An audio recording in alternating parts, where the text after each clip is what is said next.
बुद्ध के संग सबके लिए खुले रहते थे। सब उनके शिष्य बनना चाहते थे। कुछ लोगों को तो बुद्ध सीधे अपने संग में शामिल कर लेते थे, तो कुछ को कहते थे तुम एक दिन रात के लिए शमशान में जाकर रहो।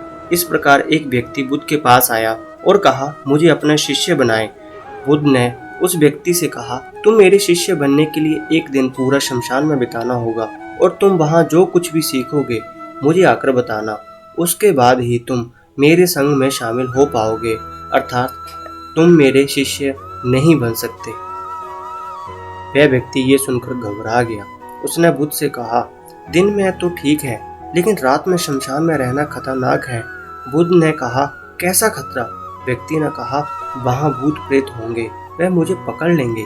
बुद्ध ने कहा, क्या तुमने भूत प्रेत देखे हैं? व्यक्ति ने कहा, नहीं, पर मैंने सुना है और कुछ लोगों को देखा है जिसमें भूत आ जाते हैं, वे अजीब अजीब हरकतें करते हैं। तब बुद्ध ने कहा, तुम्हारे पास ये सुनहरा अवसर है ये जानने का कि भूत प्रेत होते हैं या नहीं। तुम वहाँ एक रात गुजारो और फिर विश्लेषण करके बताना कि भूत प्रेत होते हैं या नहीं। अगर तुम्हें वे मिल जाए तो तुम उनका विश्लेषण करना कि वे कैसे होते हैं। अगर नहीं मिले तो तुम ये भी जान जाओगे कि वे नहीं होते। तुम घबराना मत, वहाँ जो भी घटना होगी तुम मुझे उसे आकर बताना। व्यक्ति ने कहा, ठीक है गुरुदेव, अगर आप कहते हैं तो एक पूरा दिन मैं रात और दिन शमशान में गुजार लूंगा। बुद्ध ने कहा, ठीक है, अभी तुम आश्रम में आराम करो और कल सुबह ही शमशान के लिए निकल जाना।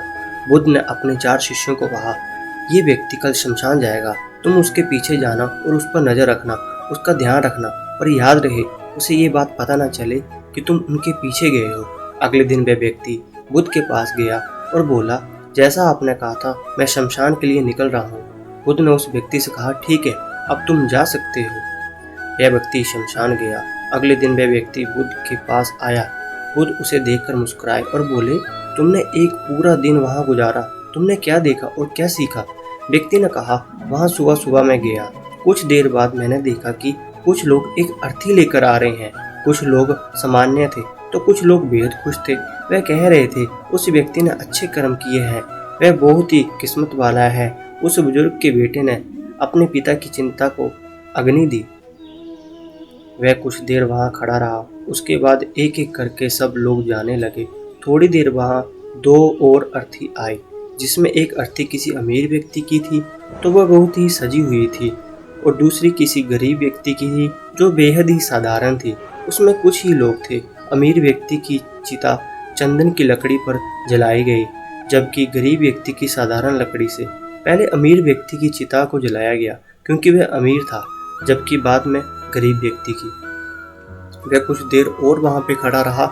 उसने देखा कि चिता को जला दिया गया और उसके बाद सभी लोग वहां से चले गए, लेकिन मैं वहीं खड़े उसे देखता रहा। बुद्ध ने कहा, तुमने उनकी चिता को देखते हुए क्या समझा? व्यक्ति ने कहा, बुद्ध, दोनों की चिता एक समान थी, दोनों का शरीर उस चिता में जला दिया गया था। उसके बाद दोनों उससे जले गए। अंतिम में जो बचा वह एक जैसा ही था, उसमें कुछ भी अलग नहीं था। उसके बाद वह एक स्त्री की अर्थी आई। स्त्री का पति बेहद दुखी था और वहां आए सभी लोगों को भी काफी दुख था। वह सभी उसके पति को सांत्वना दे रहे थे। हे बुद्ध, उसमें से मैंने देखा बहुत लोग काफी ज्ञानी थे, वे ज्ञान की बातें कर रहे थे।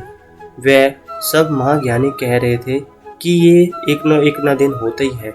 जीवन में हमें ज्ञानता और परोपकार से जीना चाहिए, किसी को कभी भी कष्ट नहीं देना चाहिए। धन के पीछे हमेशा भागकर कुछ नहीं होता, अंतिम में हम सबको एक दिन शमशान में ही जाना होता है। उसके बाद वहाँ कोई नहीं आया और पूरी रात वहीं पर रहा। अगली सुबह उसके पास आ गया। बुद्ध ने पूछा, क्या तुम्हें वहाँ कोई भूत प्रेत दिखा? व्यक्ति ने कहा, नहीं, मुझे वहाँ कोई भूत प्रेत नहीं दिखा।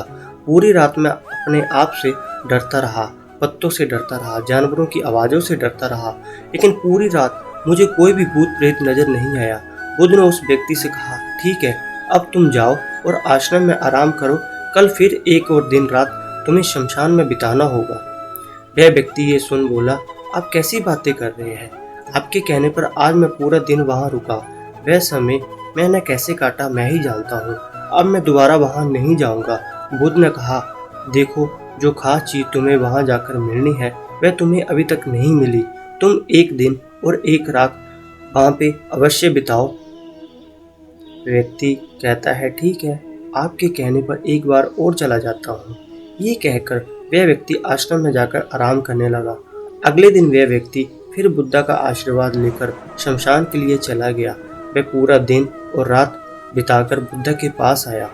बुद्ध ने पूछा, तुम्हें वहाँ चीज मिली? व्यक्ति ने कहा, हाँ मुझे वह मिला। बुद्ध ने पूछा, तो बताओ तुम्हें वो क्या मिला? व्यक्ति ने कहा, मैंने देखा कि कुछ लोग शाम को मुझे अर्थी पर लेकर आ रहे हैं। मेरे पीछे कुछ 50-20 लोग चले हुए हैं और मुझे 4 कंधे पर उठा रखा है। मेरे पिता आगे चल रहे हैं, कुछ लोग मेरे ऊपर फूल फेंक रहे हैं और मेरे कुछ रिश्तेदार मेरे पीछे चल रहे हैं और वह लोग काफ़ी दुखी हैं। मेरे पिता और मेरे भाई बेहद दुखी हैं। कुछ उन्हीं में से दुखी होने का नाटक कर रहे हैं तो कुछ लोग मेरे पिता को स्तावना दे रहे हैं। वहीं दूर खड़ा मेरा भाई बेहद दुखी है। कुछ लोग उसे भी संभाल रहे हैं और बोल रहे हैं कि अब इसके इकलौते वारिस हो। तो कुछ लोग कह रहे थे, ये गलत हुआ, वह लड़का तो अभी जवान था, अभी तो उसने कुछ देखा ही नहीं था, उसके साथ ऐसी घटना हो गई, तभी मुझे अर्थी पर लिटा दिया और सारा क्रियाक्रम किया जाने लगा। ये सब अर्थी पर लेटे देख रहा था। मैंने उस अर्थी से उठना चाहा, लेकिन मैं उठ नहीं सका। मैं सांस लेना चाहता था, लेकिन सांस नहीं ले पा रहा था क्योंकि मेरे अंदर सांस नहीं थी। मैंने अपने पिता को गले लगाना चाहता था, लेकिन मैं उठ नहीं सकता था। मैं अपने भाई को गले लगाना चाहता था, उससे कहना चाहता था कि तुम अपने माता पिता का ध्यान रखना, लेकिन मैं बस लेटा देखता रहा और कुछ कर नहीं सकता था। उसके बाद मेरी चिता पर लकड़ियाँ सजाई गई और मुंह को ढक दिया गया। मुझे अब बस चादर के पार कुछ नहीं दिख रहा था। मैं उस अर्थी से उठना चाहता था, लेकिन मैं उठ नहीं सका। मैं सांस लेना चाहता था, लेकिन सांस नहीं ले पा रहा था। फिर उसके बाद मुझे गर्मी महसूस होने लगी। फिर मैंने देखा कि मुझे जलाया जा रहा है। मेरे हाथ पैर जलने लगे, मेरी हड्डियाँ खाल सब जलने लगी। धीरे धीरे अग्नि और ज़्यादा बढ़ी और वहीं से उठना चाहता था। मेरा दम घुट रहा था, मैं सांस लेना चाहता था, लेकिन मैं ऐसा कुछ भी नहीं कर पा रहा था। मैं उस अग्नि में पूरी तरह खो गया।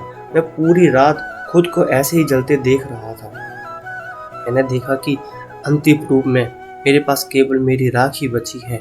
उस पूरी रात ना तो मैं डरा, ना ही मुझे कोई डर का एहसास हुआ। पता नहीं कहाँ मैं पूरी रात खोया हुआ था और सुबह होते ही आपके पास आ गया बुद्ध। बुद्ध मुस्कुराए और बोले कि अब तुम संघ में शामिल हो सकते हो और वास्तव में ध्यान और ज्ञान के लिए तुम उस बीज अंदर जरूर होना जरूरी है। वह बीज तुम्हें वहाँ कल रात मिला, जब तुमने जाना कि सब कुछ नश्वर है। इस दुनिया में सभी व्यक्ति शमशान में जाने के बाद ये तो देख लेते हैं सभी को वहीं जाना है, लेकिन जैसे ही वहाँ से बाहर निकलते हैं वे सब भूल जाते हैं और फिर अपनी ज़िंदगी वैसे ही जीते हैं, वैसे ही कर्म करते हैं, वैसे ही अधर्म करते हैं, वैसे ही लालसा करते हैं, वैसे ही क्रूरता दिखाते हैं। जैसे जैसे शमशान में जाते हैं सब धार्मिक हो जाते हैं। पहली बार जब तुम शमशान गए तो तुम्हें ज्ञानी व्यक्तियों की तरह जैसे ही वहाँ सभी महान व्यक्ति आए हैं, और जैसे ही तुम दोबारा वहाँ गए आज वापिस आए हो, तुम्हारे अंदर का ज्ञान का बीज उत्पन्न हो गया है। अब तब तक जीवन को नहीं समझते जब तक मृत्यु को नहीं जानते। जो व्यक्ति बीमार है वही स्वस्थ के महत्व को समझ सकता है।